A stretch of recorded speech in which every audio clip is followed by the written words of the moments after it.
그리고 여기가 이제 고등학교 과학의 판가름이 된다고 하면 맞죠? 그러면 이 1년 과정을 통합 과정을 준비하는데 미리 준비하거나 혹은 복습을 하는데 네. 어느 정도 잡으면 되나요? 기간을 어느 정도 잡아요? 제일 많이 질문하는 것은 아까 처음에 우리가 얘기했던 중1, 2, 3 복습할까요? 아니면 고1만 시작할까요? 그쵸. 고1 시작하는 거랑 두 번째는 그쵸. 얼마 정도의 진도를 빼느냐. 그렇죠. 저는 무조건 고등학교 1학년 첫 중간고사는 무조건 100점 맞아라. 그런 전략으로 갑니다.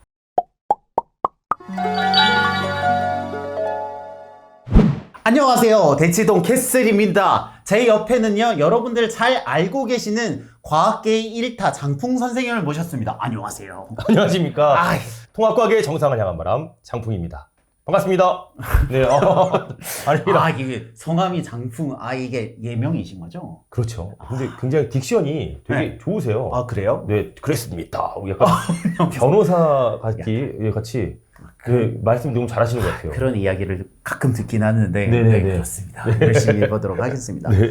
오늘은요, 실은 과학 선생님이세요. 근데 제가 얘기를 들어보니까 장풍 선생님이 여러분들에게 큰 도움을 드릴 수 있는 게 대부분의 경우 과학 선생님이나 수학 선생님 마찬가지로 중등 전문, 고등 전문으로 나눠져 있잖아요. 정확하게 얘기하면 이제 중1, 2, 3, 그쵸? 고1, 2 내신, 그쵸? 그리고 고3 수능 이렇게 네. 되죠. 네. 근데 장풍 선생님 같은 경우에는 중학생도 가르치시고 고등학생도 가르치시고 그렇죠. 유일하게 굉장히 한국에서 유니크한 포지션입니다. 그렇죠. 남들이 보면은 뭐 욕심이 뭐 하늘을 찌른다. 네. 뭐 그럴 수도 있지만 중1, 2, 3에 대한 또 매력도 있고 네. 중1, 2, 3 아이들이 이제 고등학교 올라갔을 때 좀 니즈가 많았어요. 좀 더 이제 고등학교 1학년까지 해달라. 해달라. 그다음에 이제 고등학교 1학년 아이들이 고등학교 2학년 올라가면서 또 네. 또 이제 그런 니즈가 있었고 하다 보니까 사실 제가 이제 인터넷 강의 경력이 이제 22년 차 되거든요. 네. 그러다 보니까 좀 이런 학생들의 좀 요구를 좀 다 받아들이다 보니 중1부터 고3까지 이제 N수생까지 그렇게 이제 강의를 좀 학년 스펙트럼이 굉장히 넓죠. 그러면 가장 정확하게 아시겠네요. 어느 학년에서 학생들이 과학을 제일 많이 포기하거나 네. 혹은 어떤 시점이 가장 과학 성적을 가늠하는 기준점이 되는 학년일까요? 그렇죠. 우선은 이제 중1부터 우리가 고3 보면 네. 사실 과학을 공부하기가 어려운 학년은 중1 같아요. 왜요? 왜냐면 무슨 목표가 없고 그죠. 그리고 아직까지는 이제 초등학생의 어떤 티를 못 벗었고 그리고 이제 시험에 대한 적응을 하려다 보니 네. 사실 이제 중학교 1학년 아이들이 가장 공부에 대한 필요성을 잘 못 느끼지만 제가 가장 중요하게 생각하는 학년은 사실 고1입니다. 고1. 네. 왜요? 왜 그러냐면 이제 네. 중1, 2, 3의 이제 과학과 네. 이제 어떻게 비교를 한번 해보면 중등과학 같은 경우는 네.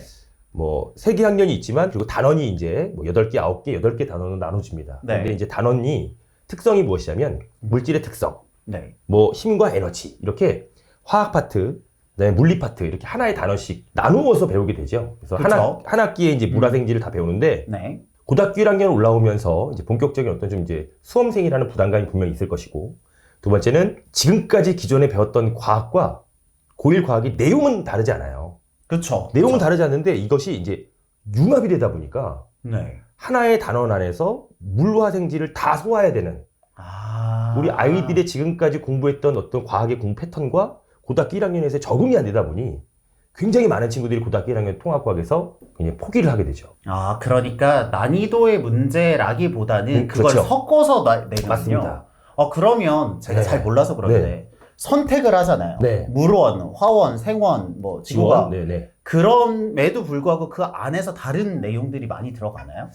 물론 화원 이렇게 원파트에서도 네. 솔직히 각각의 분리된 어떤 그런 과목이 아니라 네. 이제는 약간의 더 과목이 융합이 된 거죠. 예를 들어서 뭐 생명과학에서 이제 지구과학을 같이 언급이 되고 그쵸. 지구과학에서 이제 물리학이 언급이 되며 네. 이렇게 원파트로 가서도 이제 각각의 파트별로 딱딱딱 나눠지는 것이 아니라 이제는 고등학교의 과학은 전부 다 좀 융합이 되는 것 같아요. 그러니까 뭐 우리가 지금까지 배웠던 것 중학교 때는 진짜 그 단원만 잘하면 되거든요. 1단원만 딱 1단원 못했어 그러면 네. 1단원 포기 2단원 잘하면 되고 그런데 이제는 고등학교 때는 1단원을 못하면 2단원을 못하게 되고 고등학교 1학년 1, 2단원을 못하게 되면 이제는 더 나아가서는 고등학교 2학년 물화생지 전 영역을 다 어렵게 생각할 수밖에 없는 거죠.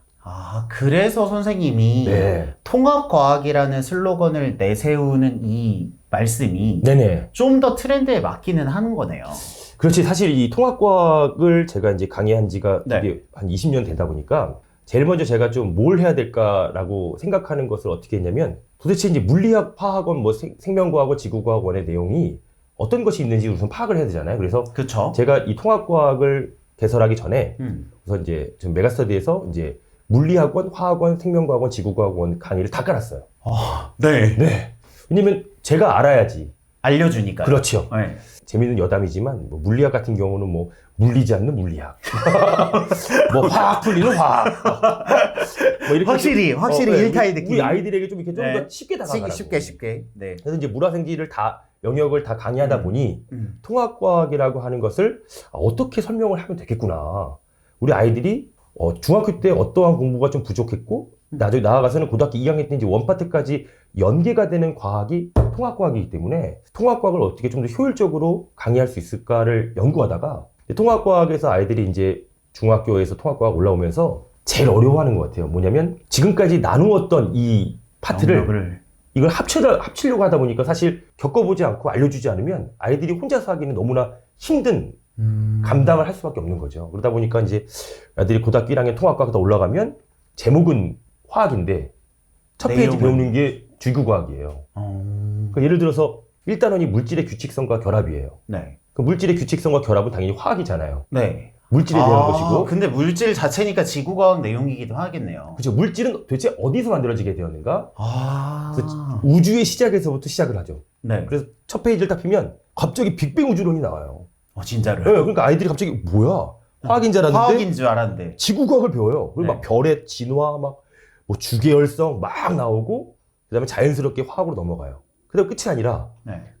그러한 물질들이 어떠한 결합을 통해서 만들어지게 되는 화학에 대한 내용이 나오고 네. 이러한 물질들이 생명체를 이루고 있는 것은 무엇인가? 갑자기 단백질, 핵산 막 나와요. 생명과학 파트 나오고.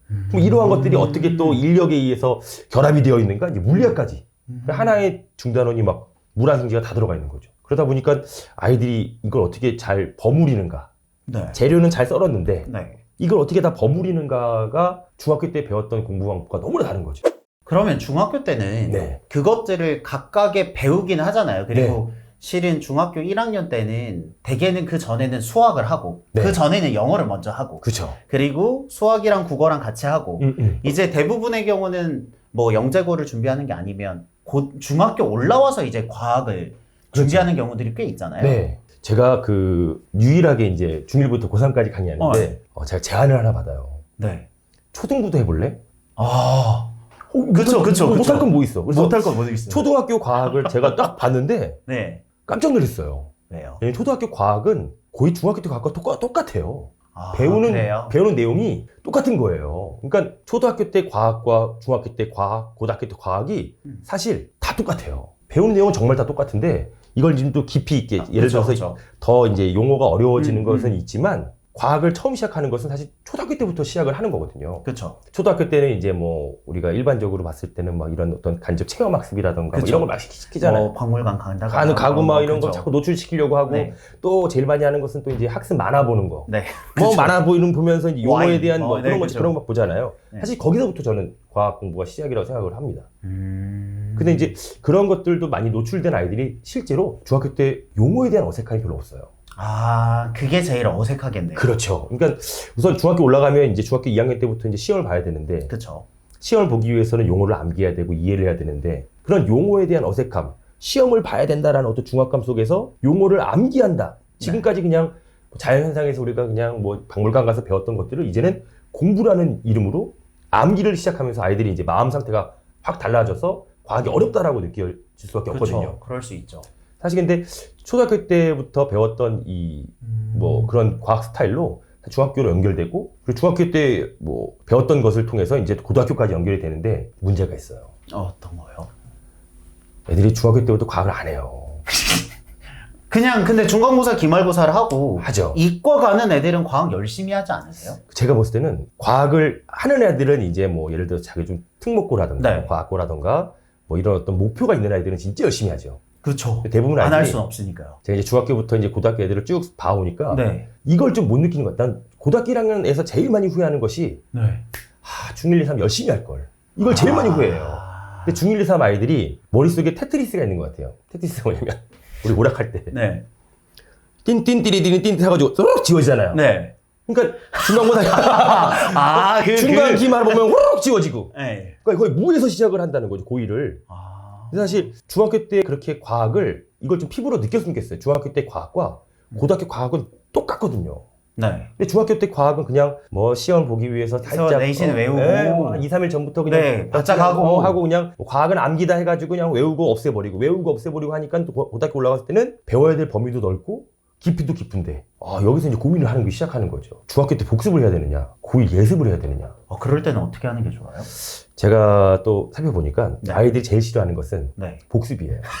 왠지 찌질해 보이고 진도 안 그러니까요. 나간 것 같이 보이고 책 꺼내기도 창피하고 막 그런 너 느낌이죠. 고등학교 1학년 들어갈 거면 중학교 1학년 책 봐 그러면 제가요? 그러니까 뭔지 아시죠? 그렇죠, 그렇죠. 그러니까 복습을 사실 이것도 너무 힘들 거예요. 고등학교 1학년 들어가기 위해서 중1, 2, 3 이 내용을 전부 다 배운다? 네, 다시 한번 복습해라 그러면 3년 동안 배웠던 것을 어떻게 복습을 해요? 그렇죠. 그래서 고등학교 1학년 때 배우는 통합과학은 중학교 과학과 약 70%가 겹쳐요.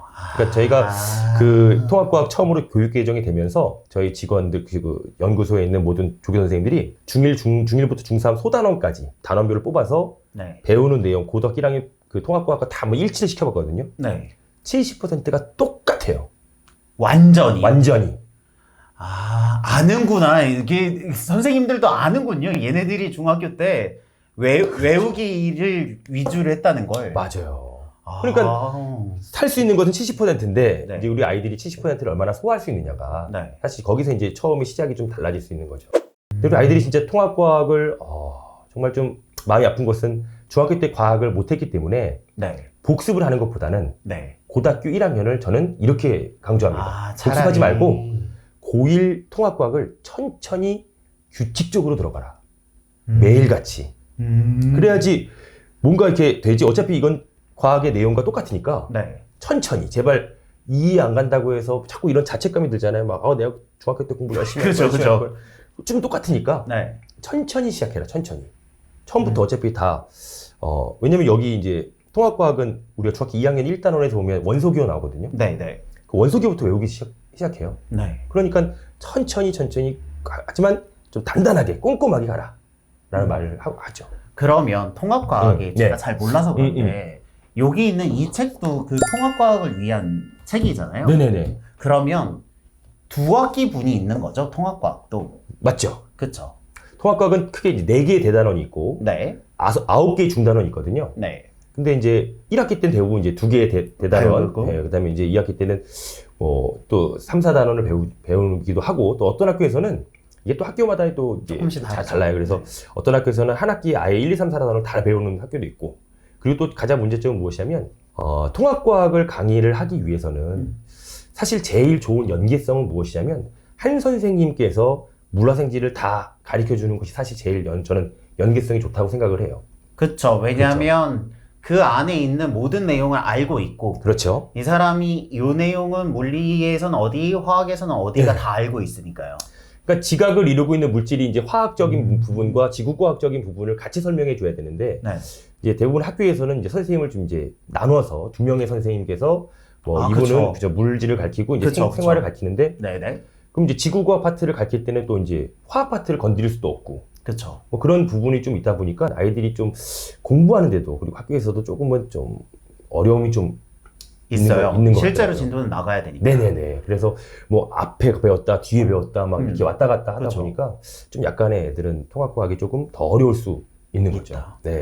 그러면 1학년 때 통합과학이 중학교 때랑 70%가 겹치고, 네. 그리고 여기가 이제 고등학교 과학의 판가름이 된다고 하면, 맞죠. 그러면 이 1년 과정을, 통합 과정을 준비하는데 미리 준비하거나 혹은 복습을 하는데 네. 어느 정도 잡으면 되나요? 기간을 어느 정도 잡아요? 정말 이것도 좀 이게 어렵긴 하죠. 혹시 학부모님들 질문들 받은 건 아니죠? 학부모님들이 네네. 진짜 많이 질문하는 것들이에요. 그렇죠. 왜냐하면 네. 중학교 1, 2학년 때는 안 했고 3학년 때는 네. 고등학교 걱정은 됐는데 이게 어느 정도 시간 계획을 짜야 될지 잘 맞아요. 모르는 것 같아요. 학부모님들이 제일 많이 질문하는 것은 아까 처음에 우리가 얘기했던 중1 이상 복습할까요? 아니면 고1만 시작할까요? 아, 그쵸. 고1 시작하는 거랑 두 번째는 그쵸. 얼마 정도의 진도를 빼느냐.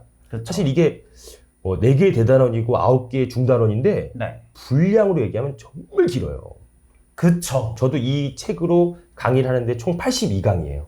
이게 1년 1년치에 네. 그러면 한 학기에 40개 분량. 그렇죠, 거의. 네. 그러니까 아이들이 듣기에도 되게 어마무시한 양이기 때문에 저는 딱 이걸 노립니다. 네. 우리 사실 고등학교 1학년 올라가면 네. 첫 중간고사를 봐요. 네. 근데 우리가 잘 가만히 생각해 보면 첫 중간고사가 네. 사실 범위도 제일 좀 짧고 그쵸. 그리고 나오는 것만 나오고 그쵸. 적응해야 저는- 되니까. 그렇죠. 저는 무조건 고등학교 1학년 첫 중간고사는 무조건 100점 맞아라. 그런 전략으로 갑니다. 예. 왜냐면 이 고1 첫 중간고사가 잘 돼 있으면 네. 그 다음 기말고사 이걸 어차피 아까 말씀드렸듯이 계속 연계가 되고 네. 공부하는 패턴이라고 하는 걸 고등학교 1학년 중간고사 때 다 배웠기 때문에 네. 뭐 기말 이제 2학기 넘어가는 건 문제가 없어요. 네. 그러니까 고등학교 1학년 1학기 중간고사에 저는 목숨을 걸어라.